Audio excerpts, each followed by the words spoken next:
Hello, I am Ryan Hancock, and for the past 9 weeks, I've been participating in the Circular Economy Research Project. And this is a short video covering the basics of what we did in the project, as well as my personal reflection of the project and what I learned from it. So, to start with, the project summary is very straightforward. It's basically taking apart a consumer product and gathering data for all of the individual constituent parts as to their composition, their eligibility for recyclability, reuse, and to get an overall general idea of how feasible it would be for an average person in a modern day household to repair their items. So, for this, the project typically chooses various different types of consumer products. So, in the past, there's been coffee makers and washing machines. Those are two big examples that I saw. But for this quarter, summer quarter of 2025, we elected to choose monitors because they're a rather ubiquitous item that is found in most of our households. In fact, I'm staring at one right now. And there's potentially a lot to be learned from disassembling these monitors. For the project methods, our methods are fairly straightforward. We broke down the items using standard hand tools such as screwdrivers, wrenches, and pry bars until we got down to the electronics assemblies, at which point we used soldering iron and a soldering pump and or soldering wick to remove the various electronic components. And we attempted to break these items down as far as possible, and then measured the weight of each component and documented them. We also filmed many of these processes and took pictures at various points and added them to our overall master spreadsheet log that has all this information so we could refer to it and have a cumulative understanding of each monitor. As to my personal reflection on the project, I'm very grateful that I got the opportunity to participate on this, particularly because it lines up very much with my interests. I recall telling people when I first got on board this project, when I explained what I was doing, everybody agreed that it was a very good fit. And having completed it now, my only regret is that I couldn't go deeper into the various components. I wanted to break these down quite far, down to even the surface mount devices that we found on many of these boards. I wanted to try and break those down even further, but it just wasn't feasible to do that with the tools that we had available.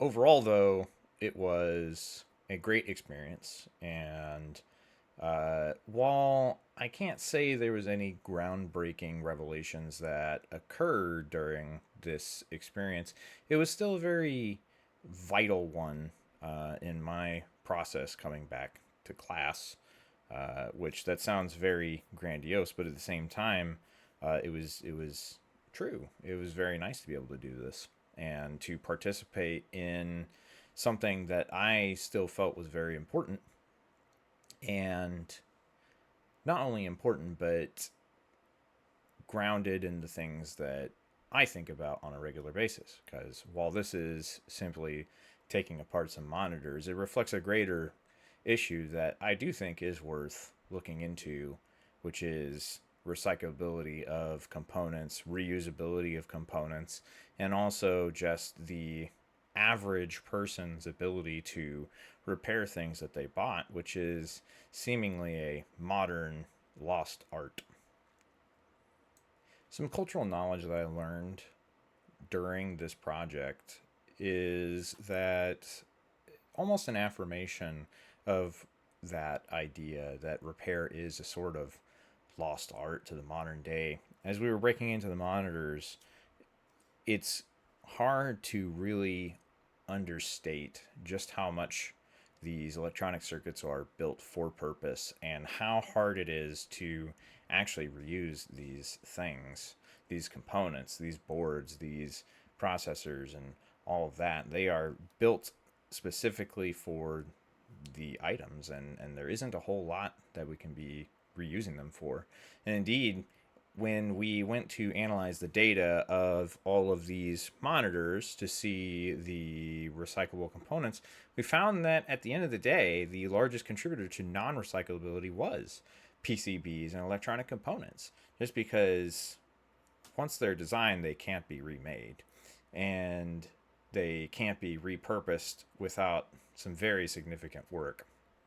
And I think that's a particularly interesting uh, perspective to have, especially if you are in the mindset of somebody that wants right to repair to be more consistent. Right to repair only exists if there are people that are willing to repair. And nowadays, that is a more challenging prospect. Still, even projects like this do have a place in developing that understanding, even if it was somewhat well known prior. I read a lot of stuff on the internet about this. I still think it was important to do it, and I still think it's important to keep doing it.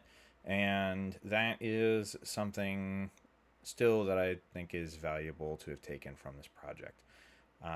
So with that, I want to say thank you to everybody that assisted with the project, and as well as Dr. Lee and Dr. Dillon, who were willing to bring me on board and listen to my rantings on this. Believe me, I could have made this a lot longer. But yes, thank you again. It was great, and look forward to the work that the team does in the future.